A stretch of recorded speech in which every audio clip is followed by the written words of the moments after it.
કેન્દ્રીય ગૃહમંત્રી અમિતભાઈ શાહે સ્વર્ગીય વિજયભાઈ રૂપાણીને શ્રદ્ધાંજલિ પાઠવી છે। દિવંગત વિજયભાઈ રૂપાણી આપણી વચ્ચે નથી રહ્યા, ત્યારે હવે પૂર્વ સીએમ વિજય રૂપાણીના અંતિમ સંસ્કારમાં ગૃહમંત્રી અમિત શાહ સામેલ થયા છે।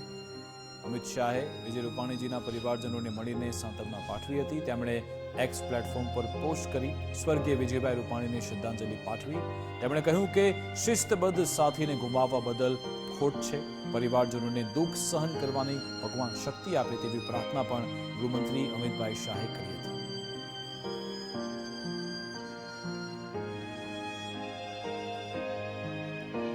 ગૃહમંત્રી અમિત શાહે કહ્યું કે આજે રાજકોટમાં વિજયભાઈ રૂપાણીજીના અંતિમ દર્શન કરી શ્રદ્ધાંજલિ અર્પણ કરી। વિજયભાઈ સંગઠનથી લઈ સરકાર સુધી જીવનભર વિચારધારાને સંપૂર્ણપણે સમર્પિત રહ્યા।